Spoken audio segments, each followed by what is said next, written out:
임무를 수행하기 위해 깊은 숲속에 숨어있는 요원. 요원이 받은 임무는 정체불명의 거대한 생명체를 멀리서 감시하고 행동을 기록해 보고하는 것이었고, 보고를 위해 잠시 기록을 하려는 순간 거대한 생명체가 순식간에 요원의 눈앞으로 다가오게 됩니다. 인간과 흡사한 신체 구조를 가진 거대한 고릴라 같은 모습의 생명체는 여태 인간과의 소통은 불가능하다고 여겨졌지만, 당황한 요원에게 의미를 알 수 없는 몇 마디의 말을 던지는데, 우리는 너희를 용서한다. 지금은 기회를 준다. 영원하지는 않다. 우리를 다시 들여보내라. 의미심장한 괴생명체의 목소리와 말에 공포감에 휩싸인 요원은 재빠르게 재단으로 복귀하여 이것에 대해 보고를 하고, 이 모든 것을 감독하는 한 박사는 괴생명체와 접촉 시 사망에 이를 수 있는 바이러스에 감염될 수 있으니 요원을 격리시키라는 지시를 하고는 씁쓸한 표정으로 보고서를 계속 바라보는데, SCP 세계관 속 일련번호 1000, 빅풋이라고 불리는 생명체는 약 1.5m에서 3m 정도의 키와 90에서 270kg의 몸무게에 뛰어난 시력을 가지고 있으며 침팬지 정도의 지능을 가진 야행성 유인원으로 기록되어 있습니다. 회색, 갈색, 검은색, 빨간색, 흰색 등 그들이 발견되는 곳에 따라 환경에 영향을 받는 듯 다양한 색의 털이 온몸을 뒤덮고 있고, 만에서 15,000년 전까지 인류와 함께 진화하며 존재했으나 SCP-1000-F1으로 분류되고 있는 변칙적 질병에 걸려 약 5%의 개체만을 남기고 모두 병으로 인해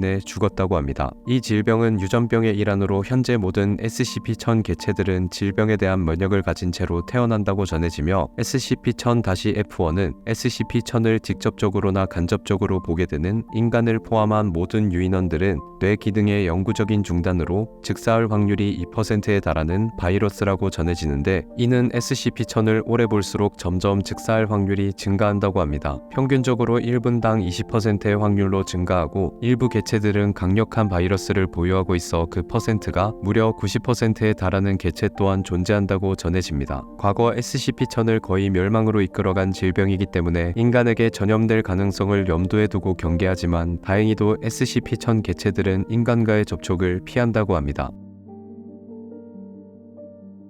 어느 날 재단의 박사에게 접근한 의문의 존재들은 자신들이 뱀의 손이라 불리는 집단에게서 버림받은 태양의 아이들이라고 소개를 합니다. 재단 측에서는 자신들을 태양의 아이들이라 칭하는 자들에게서 SCP-1000과 관련되어 보이는 여러 변칙성을 가진 물건들을 보았고, 이에 그들에게 SCP-1000과 관련된 정보들을 요청하게 됩니다. 하지만 그들이 재단의 요청을 완강히 거부하게 되면서 재단은 태양의 아이들에 대한 제거 명령을 내리게 되고, 재단 측의 강경한 대응에 결국 태양의 아이들은 자신들이 가지고 있는 SCP-1000에 대한 정보들을 공유하게 되었습니다. 태양의 아이들이 제공한 정보들은 재단 내에서도 비밀리에 보관되었고, SCP-1000에 대한 모든 정보들을 통제하고 관리하는 이사관에 의해 철저하게 은폐되어 그 어떤 정보도 공유되지 않았다고 합니다. 하지만 SCP-1000을 감시하고 행동들을 기록하는 임무를 맡아 현장으로 오가는 요원들은 SCP-1000-F1이라는 질병을 제외하면 그 어떠한 변칙성도 가지고 있지 않은 SCP-1000 개체들을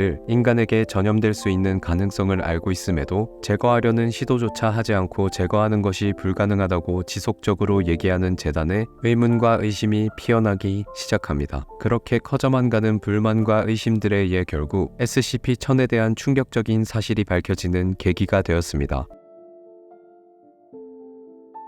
SCP-1000-F1 변칙적 유사질병 같은 것은 존재하지 않는다. SCP-1000은 직접적으로 어떠한 변칙적 효과도 나타내지 않는다. 우리는 또한 SCP-1000의 지능 수준에 대해 거짓말을 했다. SCP-1000은 침팬지 수준의 지능이 아닌 더욱 높은 지능을 가지고 있으며, 정확히 말해 우리와 견줄 만큼의 지능을 가지고 있다. 거짓말은 나에게서 왔으니 진실 또한 나로 인해 알려져야 한다고 생각한다. SCP-1000의 모든 기록과 흔적을 관리 감독하고 통제하던 이사관의 편지. SCP-1000에 대한 대처와 관리에 의문이 커지자 남겨지게 된 이 편지의 내용은, 고대에는 밤의 아이들과 낮의 아이들이 존재했다고 하는데, 여기서 밤의 아이들이라 불리는 존재가 현재의 SCP-1000이라고 하며, 그들은 지금의 재단도 능가할 만큼의 뛰어난 기술력을 지녔었다고 합니다. 나무와 새를 합쳐 엄청난 속도를 내는 배를 만들고, 무리지어 생활하는 동물들을 기차로 만들거나 차량이 되는 덤불을 키우는 등 물리적으로 설명해낼 수 없을 만큼의 뛰어난 기술력을 가졌고, 현재의 인간들이 동물을 멸종위 기종으로 등록해 보호하듯 낮의 아이들을 자신과 비슷한 신체 구조를 가진 동물 보듯 보았다고 합니다. 하지만 어느 날 밤의 아이들의 뛰어난 기술력으로 만들어진 강력한 무기들이 알 수 없는 이유로 이유로 낮의 아이들의 손에 들어가게 되고, 그 무기를 쥐어준 의문의 존재는 친절하게 사용법도 알려주어 밤의 아이들이 잠드는 낮에 무기를 들고 낮의 아이들이 그들이 생활하는 곳으로 쳐들어가 단 하루 만에 밤의 아이들의 70%를 사살하기에 이르렀고, 이 사건은 지구의 지배자가 바뀌게 되는 꽃들의 나르로 불렸다고 합니다. 여기에 그치지 않고 낮의 아이들은 살아남은 밤의 아이들을 한 곳에 모아 진화를 억제시키고 퇴화시켜버리는 SCP-1000 밤의 아이들의 기술을 이용해 모두를 진화 전의 유인원으로 퇴화시켜버리고는 그들의 무기, 문명과 지식을 모두 불태운 뒤 만약에 대비하여 몇몇의 존재만을 남겨두고 낮의 아이들 자신들 또한 모든 기억을 지워버려 현재 인류의 조상은 낮의 아이들이 되었다고 합니다. 이 모든 사실은 자신들을 태양의 아이들이라 칭하며 재단에 접촉했던 소수의 집단에게서 얻은 사실이었고, 처음에는 이사관조차 이 사실을 받아들이기 힘들 만큼 엄청난 인류의 비밀이었기 때문에 SCP-1000-F1이라는 거짓 변칙적 유사질병으로 인간들과 SCP-1000의 접촉을 제한한 것이며, 빅풋 그저 큰 발이라고 해석되는 우스꽝스러운 이름과 실제 SCP-1000의 흔적들도 모두 발견자들의 기억을 제거 혹은 재단 측에서 돈을 주고 매수한 기자들과 예술가들에 의해 조작된 흔적으로 위장하여 꽁꽁 숨겼던 것이라고 합니다. 이사관이 편지의 마지막에 밝힌 바로는 하루 만에 자신들의 모든 문명과 기술이 역사와 기억에서 지워진 밤의 아이들이 현재 다시금 자신들의 기술력과 기억을 되찾았는지 전혀 알 수 있는 방법이었고, 낮의 아이들이 벌인 잔혹한 일으로 인해 그들이 복수할 것을 염두에 두고 있기 때문에 SCP-1000은 격리도 제거도 할 수 없는 매우 조심스러운 상태라고 남겨져 있었습니다. 한때 지구를 지배하고 있었을 만큼 뛰어난 기술력과 현재 재단과 비교해도 터무니없을 만큼 발전된 문명,